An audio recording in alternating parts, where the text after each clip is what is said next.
음, 우리가 언젠가는 저도 하나님 앞에 서는 날이 올 테고 여러분들도 하나님 앞에 서는 날이 올 텐데 하나님 앞에 서는 날 부끄러움이 없어야 되고요. 후회가 없어야 됩니다. 그날 결정적인 날, 이 살아가는 날도 중요하지만 하나님 앞에 서는 날이 결정적인 날이거든요. 그날 후회할 일이 많으면 인생 잘못 산 거지요.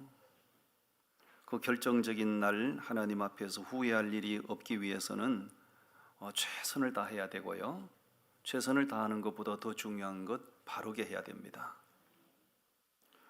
제가 목회를 하고 있는데 제가 앞으로 목회를 언제까지 할는지 모르지만 때가 되면 은퇴하고 이제 물러나게 될 테고 그리고 하나님 앞에 서는 날이 올 텐데 하나님 앞에 서는 날 하나님께서 나를 보시고 너 왜 목회를 그따위로 하다 왔니?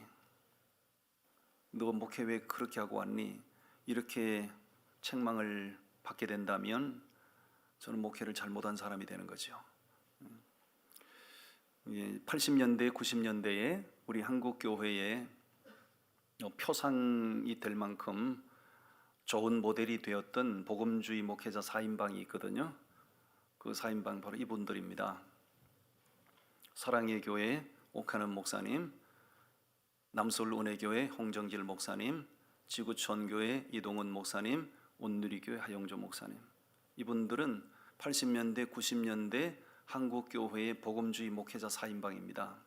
이들 중에 두 분이 천국 가셨지요. 옥하는 목사님 천국 가셨고 하영조 목사님 천국 가셨고 지금 두 분이 살아계십니다. 다 일선에서 다 은퇴하셨어요. 그런데 몇 년 전에 홍정길 목사님께서 은퇴를 하시면서 인터뷰하시는 내용을 듣고 제가 충격을 받았어요. 한번 비춰줘 보세요. 자기 40년 목회를 하다가 이제 은퇴를 했는데 자신의 목회는 실패한 목회라고 규정을 하시더라고요. 얼마나 이분이 존경을 받고 우리가 얼마나 이분을 닮기 위해서 노력을 했는데 그러나 정작 그분 당신은 스스로 자기 40년 목회를 돌아보니 나는 실패한 목회자였다라고 얘기하더라고요. 왜 당신을 스스로 실패한 목회자, 목회 실패자라고 규정하는가? 그 내용을 쭉 들어보니 악마의 신학이라고 하는 번영신학에 완전히 함몰이 되셔서 양적인 성장만 추구했기 때문이다. 미국에서 번영신학을 일컬어 악마의 신학이라고 비판을 하거든요. 그런데 악마의 이 번영신학은 양적 성장을 추구하는 목회예요. 자기는 그 번영신학에 완전히 현혹돼서 양적인 성장만 추구하고 40년 정신없이 달려왔는데 은퇴를 하는 시점에서 자기 목회를 돌아보니 자기는 목회 실패자였다. 엄청나게 충격을 받았습니다. 저는 산창교회 부임한 지가 벌써 10년이 넘었어요. 부임하는 그날부터 내가 전 성도들 앞에 제가 인사를 하면서 한 말을 저는 똑똑히 기억하고 있습니다. 그리고 제가 성도들 앞에 부임 인사를 할 때 전 성도들 앞에 했던 말을 은퇴하는 날까지 지킬 겁니다. 여러분들은 다 잊어버렸는지 모르겠지만 어떻게 하면 하나님이 기뻐하시는 교회를 세울까? 어떻게 하면 하나님 앞에 서는 날 후회하지 않는 목회자가 될 수 있을까? 이런 고민을 저는 늘 하고 있어요.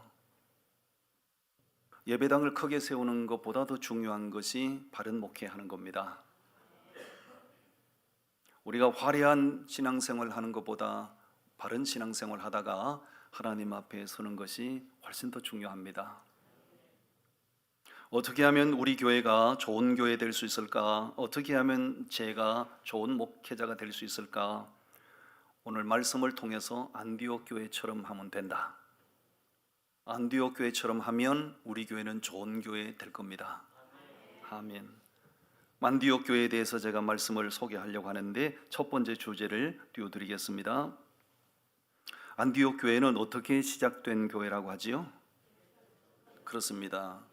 환난으로 인하여 흩어진 가운데서도 위축되지 않고 은둔하지 않고 죽기 살기로 복음을 전거함으로 시작된 교회가 안디옥 교회라고 말씀하고 있어요.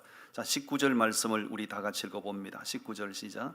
그때에 스데반의 일로 일어난 환난으로 말미암아 흩어진 자들이 베니게와 구브로와 안디옥까지 이르러 유대인에게만 말씀을 전하는데, 여러분, 이 사람들은 원래 예루살렘 교회의 교인들이었어요.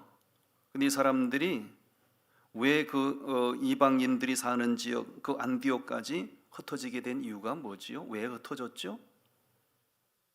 스데반 순교 사건, 그것은 예루살렘 교회의 엄청난 환란이었어요. 그 환란으로 인하여 흩어진 가운데서 그것은 굉장히 위축될 만한 일이고, 우리가 여기서 스데반이 복음 전거하다가 순교를 당했는데 그걸 보고 우리가 여기까지 도망을 왔는데 여기서 우리가 복음을 전하면 우리도 그렇게 되지 않을까, 위축될 일이지요.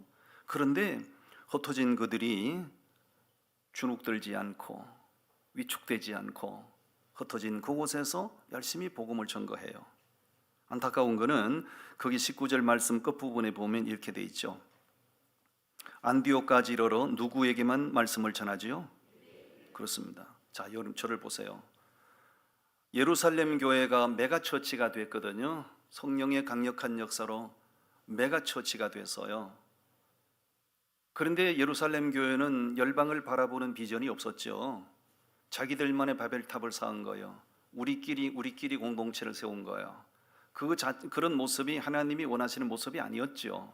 그래서 하나님은 그 교회를 흩어지게 하시려고 스데반 순교 사건을 일으킨 겁니다. 흩어지게 하신 하나님의 의도가 뭐예요? 너희들이 보지 못했던 이방인들 보라 이거죠. 너희들이 무시하고 너희들이 지금까지 철저히 외면했던 저 이방인들에게도 십자가 복음이 필요하니 너희들이 거기 가서 복음 전하라 이거죠. 그런데 그 환란으로 인하여 흩어진 그 교인들이 누구에게만 복음 전하죠? 얻어맞고 흩어졌는데도 그들 눈에는 누구만 보여요? 유대인만 보이는 거, 이방인들이 보이지 않는 거예요.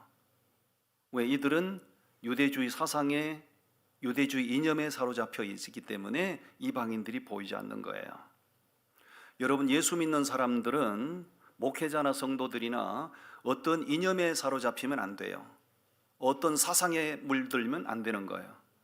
복음이 우선이어야 되고 복음이 전부여야 되고. 아멘. 자, 그런데 천만다행히도 20절 말씀 한번 읽어보실까요? 20절 말씀 시작. 그 중에 구브로와 구레네 몇 사람이 안디옥에 이르러 헬라인에게도 말하여 주 예수를 전파하니. 그 중에 몇 사람들이 대단히 하나님이 기뻐하시는 일을 합니다. 그 중에 몇 사람이 헬라인에게 다가가, 헬라인은 이방인들이지요. 그 중에 몇 사람이 용기를 내서 자기들 통념을 뛰어넘어 지금까지 외면했던 이방인들에게 다가가 주 예수 그리스도를 전파해요. 그들 중에 몇 사람이 참 중요한 사람들이에요. 이 사람들은 비난을 각오해야 했어요. 용기가 필요했어요. 왜? 복음을 들고 이방인들에게 다가가는 것은 용기가 필요한 거예요. 고정관념을 뛰어넘는 거예요. 그들이 헬라인에게 다가가서 주 예수를 전파하니 어떤 역사가 일어나지요? 21절을 같이 읽으시겠습니다. 주의 손이 그들과 함께 하시매 수많은 사람들이 믿고 주께 돌아오더라. 아멘.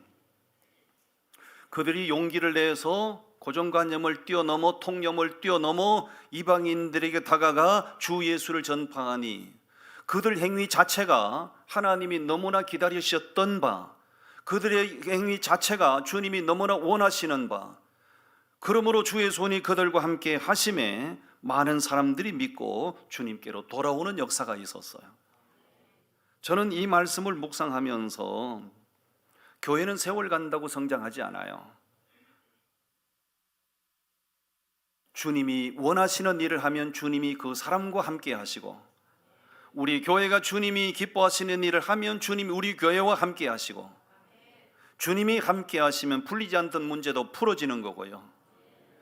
주님이 함께 하시고 주님이 도우시고 주님이 은혜를 베푸시면 모든 것을 우리는 할 수 있고 가능케 되는 줄로 믿습니다.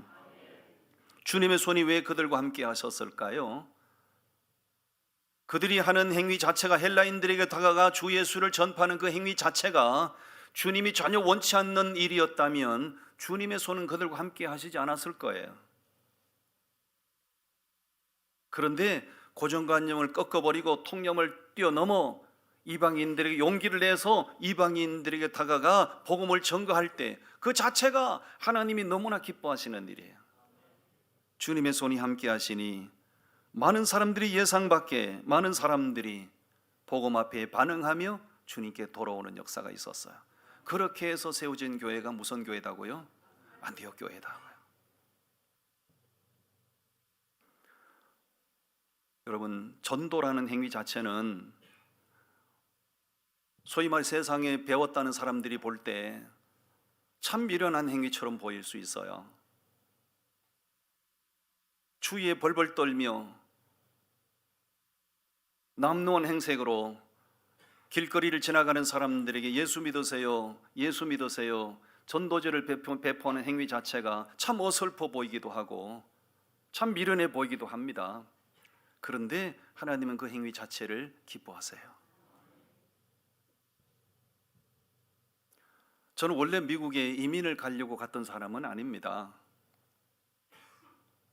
제가 미국을 갈 때는 합법적으로 6개월 동안 체류할 수 있었어요.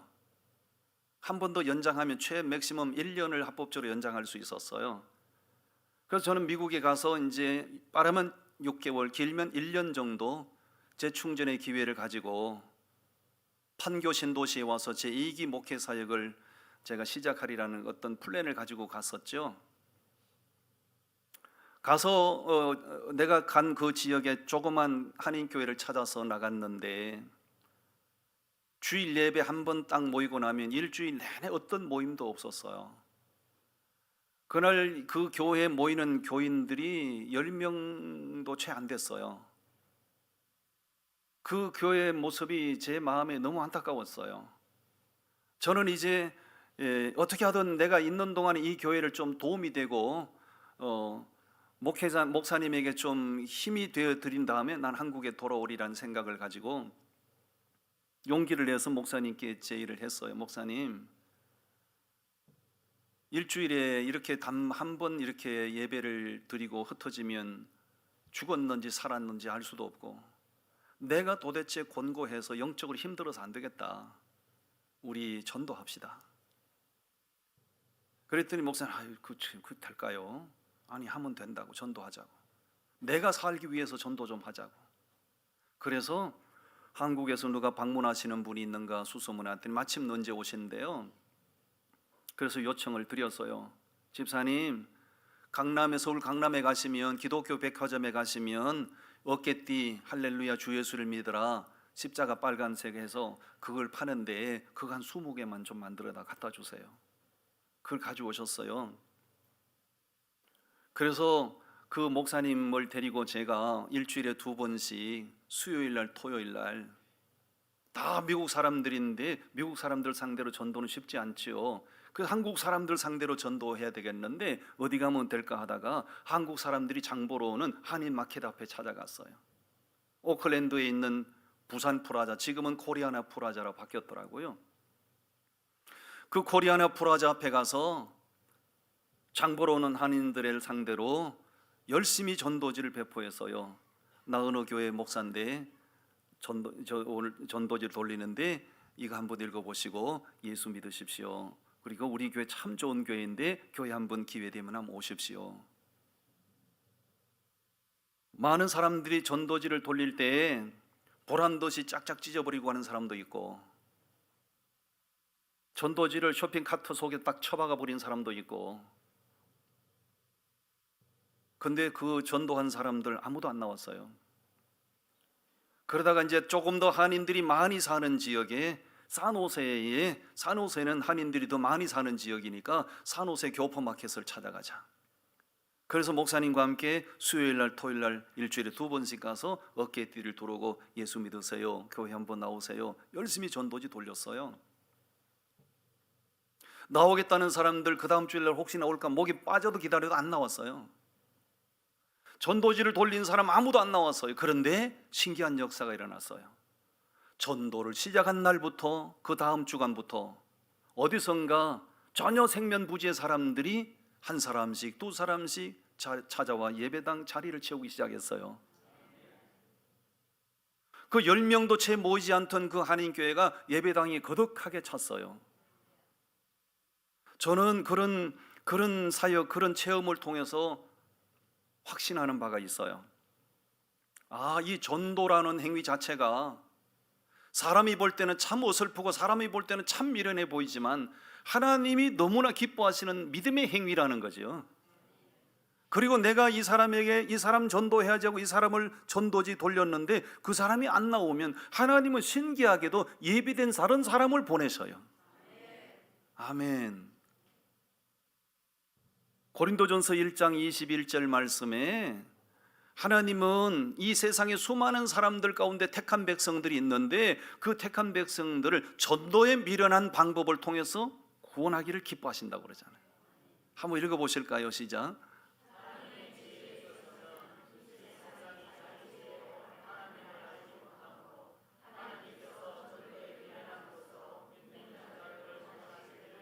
그렇습니다. 전도하는 행위 자체는 참 미련해 보여요. 그런데 미련해 보이는 그 방법을 통해서 하나님은 당신의 택한 백성들을 찾아내신다는 거예요.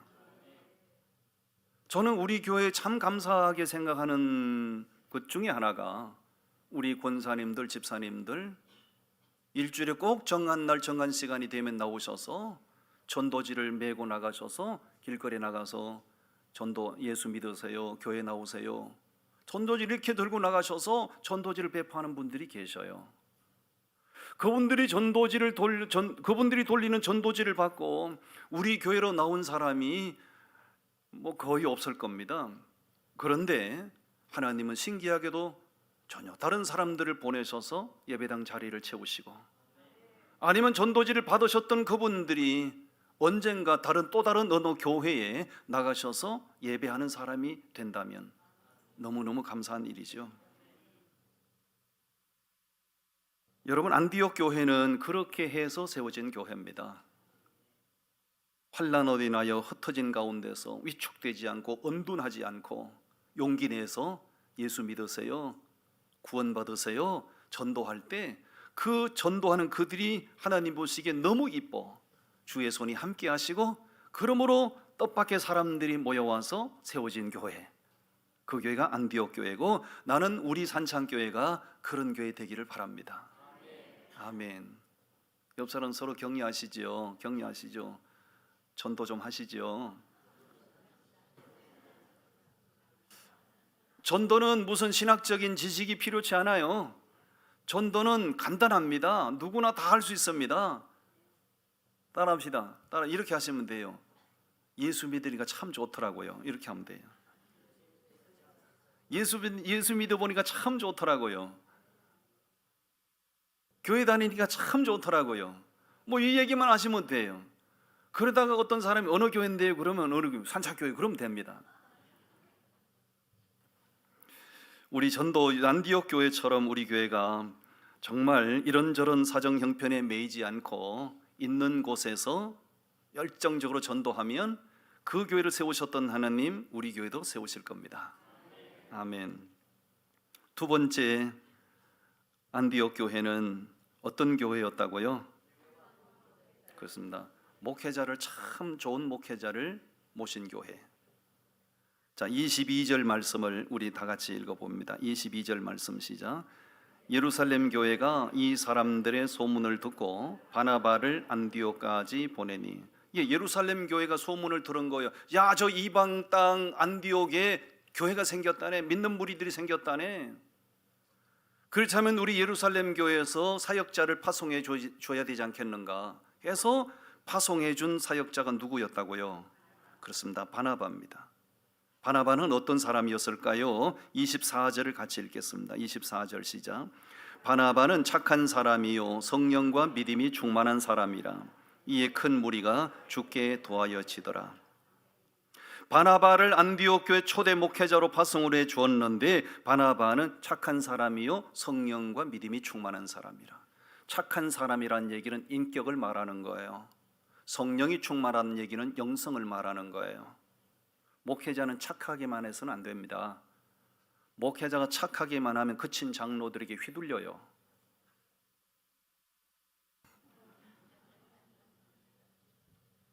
목회자가 착해 빠지면요, 장로들에게 휘둘려요.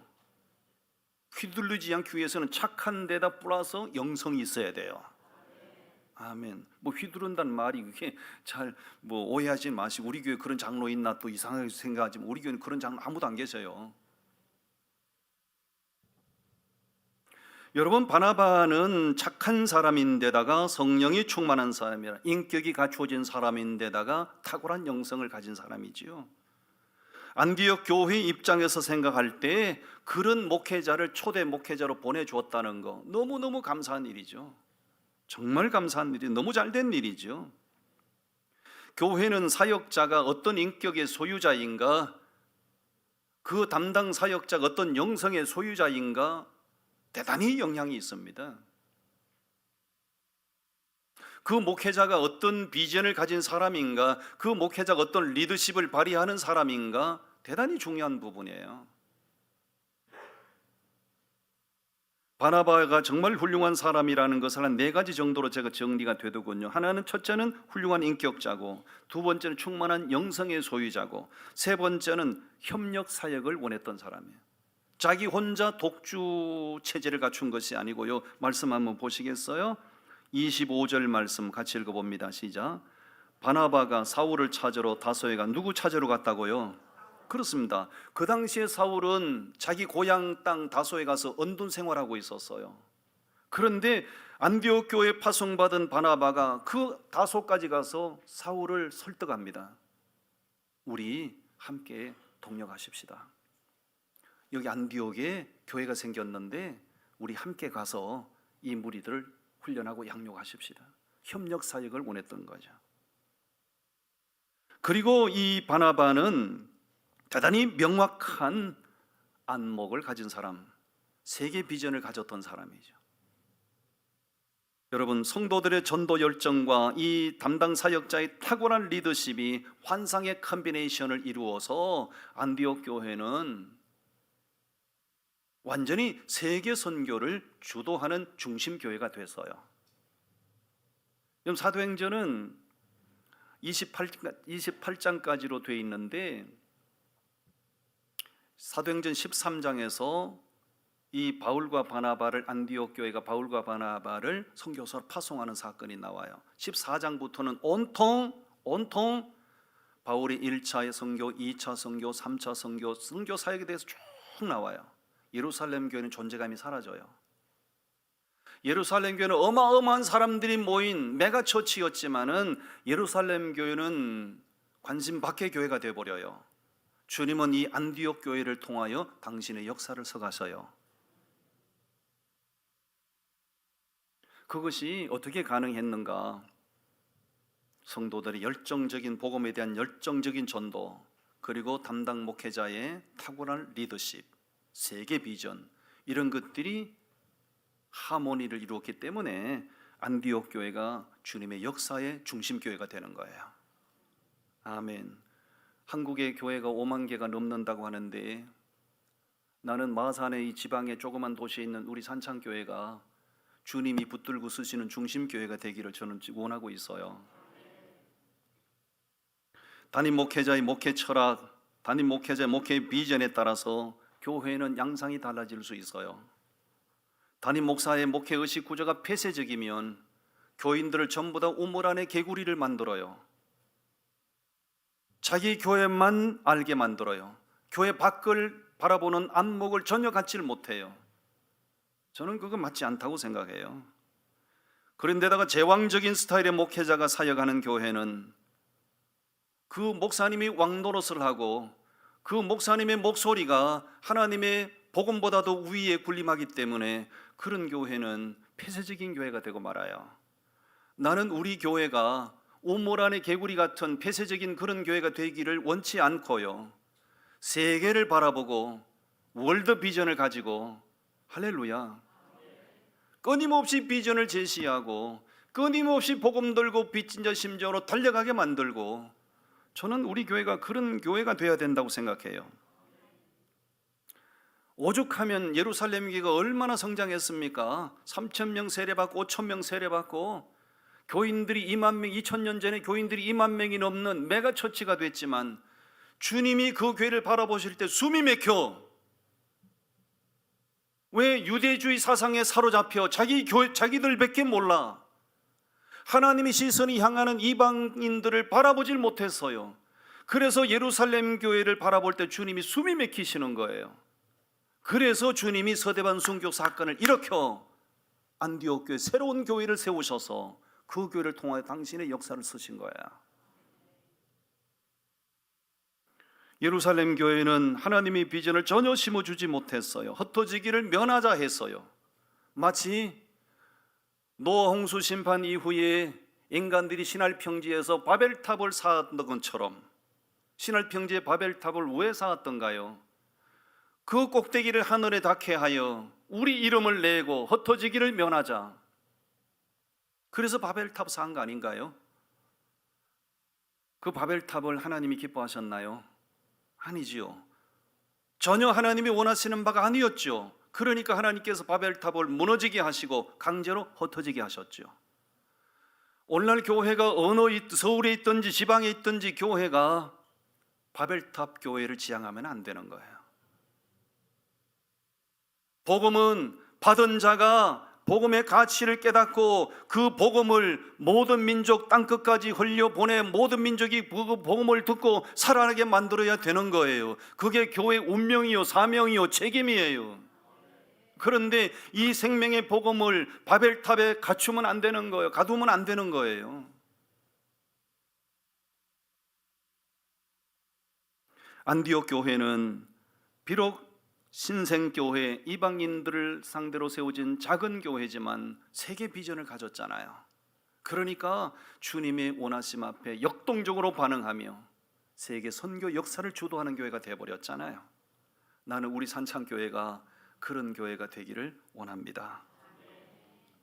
바나바 같은 목회자, 하나님의 비전을 제시하는 목회자, 그리고 그 비전을 성도들이 함께 공유하고 함께 세계를 향해서 춤추며 달려가는 그런 세대, 그런 교회 되기를 바랍니다. 아멘. 마지막 세 번째를 소개합니다. 안디옥 교회는 하나님의 은혜를 알고 그 은혜를 갚은 교회. 저는 그렇게 말씀을 정의했어요. 27절, 28절을 같이 읽겠습니다. 27절 시작. 그때에 선지자들이 예루살렘에서 안디옥에 이르니 그 중에 아가보라 하는 한 사람이 일어나 성령으로 말하되 천하의 큰 흉년이 들리라 하더니 글라우디오 때에 그렇게 되니라. 29절. 제자들이 각각 그 힘대로 유대에 사는 형제들에게 부조를 보내기로 작정하고. 안디옥 교회가 막 그렇게 역동적인 교회로 막 이렇게 일어날 때 안타까운 소식을 듣게 되죠. 온 유대 땅에 흉년이 들었답니다. 자기들에게 복음을 흘려 보내주었던 그 예루살렘 교회도 지금 흉년으로 지금 허덕거린다는 거 얘기죠. 그 안타까운 소식을 들었을 때 뭐 공동회 열고 당회 열고 뭐 그렇게 할 필요도 없이 반사적으로 그렇습니까? 그렇다면 우리가 예루살렘 교회를 도와야죠. 예루살렘 교회가 그렇게 흉년 들어서 정말 고통스럽습니까? 그렇군요. 그러면 우리가 당연히 그 교회를 도와야지요. 거기 부조를 보내기로 했다는 그 부조 관주를 찾아보면 봉사라고 돼 있어요. 예루살렘 교회가 그렇게 어려움에 직면했다면 우리가 당연히 달려가서 그들을 위해서 섬겨야죠. 그들을 위해서 봉사해야죠. 왜? 그 교회로부터 우리가 복음을 받았으니까. 그래서 그거 뭐 몇 달 몇 년 작정한 게 아니고요. 모든 성도들이 앞서거니 뒤서거니 그냥 서로 자발적으로 그렇게 봉사하기로 결단하고 바로 실행했다고 그러잖아요. 참 멋진 교회예요. 너무 멋있는 교회예요. 이런 모습들을 보면 안디옥 교회는 자신들이 받은 은혜가 얼마나 귀한지를 알고 은혜 갚아야 할 때 지체하지 않고 그 은혜를 갚으려고 노력했던 교회예요. 하나님께서 우리 믿는 사람들에게 주시는 말씀이 은혜를 헛되이 받지 말라는 말씀을 주시거든요. 은혜를 헛되이 받지 말라고. 여러분, 안디옥 교회는 언제나 오픈 마인드, 열린 마음을 가지고 기꺼이 예루살렘 교회가 어렵다면 우리가 가서 도와야지요. 그들을 통해서 우리가 복음을 받았는데 그들이 어렵다면 우리가 가서 이제는 은혜를 갚아야지요. 멋있는 교회 아닌가요? 제가 몇 주 전에 우리나라의 최초의 순교자가 된 토마스 선교사 이야기를 했어요. 영국의 하노버 교회에서 파송을 받고 1866년도에 복음을 들고 우리나라 조선을 찾아오다가 대동강에서 끌려 내려가서 목이 잘려 순교했죠. 그 토마스를 파송했던 하노버 교회, 이 토마스 선교사는 저 하노버 교회 담임 목사님의 아들이었어요. 그때 토마스의 나이는 27살이었습니다. 그가 미전도 종족이었던 우리나라 조선을 불쌍히 여기고 내가 저 조선에 가서 복음을 전해야 되겠다, 그렇게 파송을 받고 들어오다가 한 달 만에, 파송된 지 한 달 만에 순교를 했어요. 그 끔찍한 순교 사건이 일어났을 때 그를 파송했던 하노버 교회 성도님들, 그 교회 담임 목사님, 어느 누구 한 사람도 그를 목쳐 죽인 조선 사람들 한마디도 정죄하거나 원망하지 않았습니다. 오히려 그 끔찍한 순교 사건을 통하여 그 하노버 교회는 미전도 종족이었던 우리 조선을 입양을 해주었습니다. 입양을 하고 매일 날이면 날마다 우리 조선을 향하여 그들은 눈물의 중보 기도를 올렸어요. 하나님, 우리 아들, 우리 형제 토마스가 조선에 순교의 피를 뿌렸는데 그 순교의 피가 헛되지 않게 하십시오. 반드시 조선의 쇄국 정책은 무너지게 하시고 선교의 문이 열리게 해 주십시오. 그 16년 피 맺힌 기도를 하나님이 연락하시고 우리 드디어 쇄국 정책은 무너지게 하셨고 선교사님들이 이 조선을 향해서 본물처럼 도르기 시작했어요. 그렇게 해서 우리는 서구 구라파 교회들로부터 복음을 받았고 그들의 엄청난 헌신과 사랑과 섬김으로 오늘 우리 한국 교회는 세계 교회가 부러워하는 교회로 성장을 했습니다. 하나님께 영광입니다. 그런데 2007년도 분당 샘물교회 순교 사건을 기억하십니까? 분당 샘물교회는 그 당시에 고신교단 소속이었고 담임 목사님은 박은조 목사님, 제가 무척 존경하는 분이에요. 그 샘물교회 순교사 단기 선교팀이 아프가니스탄에서 탈레반들에게 납치가 됐을 때 두 분이 순교하셨죠. 그때 여러분, 우리나라 모든 신문, 방송, 모든 언론들이 어떻게 했습니까? 샘물교회를 비난하기 시작했고 샘물교회를 초토화시키기 시작했어요. 사회 모든 언론들이 비난을 쏟아낼 때 박은조 목사님은 꿋꿋이 자기를 지켰어요. 그런데 그 사회적인 모든 언론 매스컴들이 비난의 대열에 한국교회 그 잘난 목사님들 가운데 어느 한 사람도 샘물교회 보호해 주지 않았죠. 전부 다 비난의 대열에 합류했죠. 교단장들도 다 비난의 대열에 동참했죠. 한국의 수많은 성도들이 샘물교회 비난했죠. 꿋꿋이 자기를 지키던 박은조 목사님이 교단과 교회가 비난할 때 마음이 무너져 내렸고 너무나 충격을 받으시고 박은조 목사님은 그때부터 입을 닫으셨고 실효증에 시달려야 했어요. 그리고 박은조 목사님은, 그 훌륭한 목사님이 견디지 못하고 샘물교회를 떠나셨어요. 너무나 가슴 아픈 부끄러운 사건이에요. 순교 사건 자체가 부끄럽다는 것이 아니라 순교 부흥을 서구 구라파 교회로부터 어마어마한 섬김과 헌신으로 우리 한국 교회는 빚진 상태인데 순교자를 배출한 그 교회를 누구도 보호해 주지 않았어요. 누구도 그 목사님을 보호해 주려고 하지 않았어요. 너도 비난하고 전부 비난했어요. 배은망덕한 겁니다.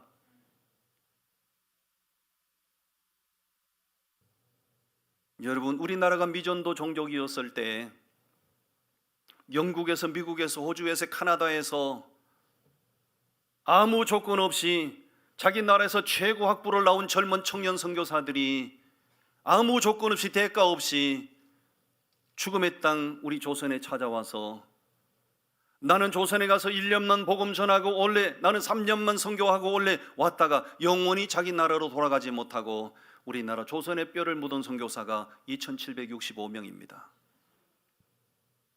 오늘 우리 한국교회는 서구 구라파 선교사님들이 무덤 위에 서 있다고 보시면 돼요. 그런데 부흥을 자랑하던 한국교회가 2명 순교자 나왔다고 그렇게 비난을 해요. 잘못돼도 아주 잘못된 겁니다. 그렇다고 해서 순교가 무슨 박수 받을 일은 아니지요. 함께 애통하고 함께 위로하고 함께 격려하고 함께 보듬어야 될 일이지요. 아멘은 언제 하시려고 안 하시나요? 한국교회가 너무나 잘못된 반응을 보인 거예요. 영국의 하노버 교회는 그 귀한 아들을 조선에 보내서 목 잘라 죽이는 우리 조선을 한마디도 원망하지 않고 오히려 우리 조선을 입양하고 섬겨주었는데 부흥을 자랑하던 한국교회는 왜 그렇게 하지 못하나요? 잘못돼도 너무 잘못된 거예요. 저는 안디옥 교회를 보면서 그런 생각들을 하는 거예요. 안디옥 교회는 예루살렘 교회가 흉년 들었다, 어렵다는 소식을 듣자마자 만사적으로 그렇습니까? 우리가 가서 도와야지요. 왜? 은혜를 알기 때문에 은혜를 갚으려고 하는 거예요. 여러분, 우리 한국교회는 하나님의 은혜를 알아야 됩니다. 한국교회는 하나님의 은혜를 갚을 때가 주어질 때 지체하지 말고 은혜를 갚아야 돼요. 그래야 한국교회는 한국교회로서의 존재감이 있을 거예요. 은혜를 잊어버리는 민족은 미래가 없어요. 은혜를 잊어버리는 민족은 미래가 없다고요. 그러나 은혜를 알고 그 은혜를 갚고자 하는 민족은 하나님이 밝은 미래를 보장하실 거예요. 저는 안디옥 교회를 묵상하면서 마산에 있는 우리 산창교회가 이 시대의 안디옥 교회가 돼야 된다. 한국의 수많은 교회들 이름만 되면 정말로 다 알만한 그런 엄청난 교회들보다 우리 교회는 하나님이 알아주시는 이 시대의 안디옥 교회가 돼야 된다. 그렇게 우리가 주님 오신 날까지 달려가야 하고, 저도 이제 나이를 먹고 때가 되면 산창교회를 떠날 날이 올 겁니다. 그러나 제가 때가 돼서 떠난 이후에라도 이 비전은, 세계를 향한 이 비전은 누구도 꺾을 수 없어야 됩니다. 이 비전은 계속해서 대대로 이어져 가야 되고, 우리 교회는 빚진 자의 심정으로 끝까지 달려가는 교회가 되어야 됩니다. 아멘. 옆 사람 격려하시고 우리 그런 교회를 세우십시다. 할렐루야. 그런 교회 될 겁니다. 아멘. 기도하겠습니다. 하나님 아버지,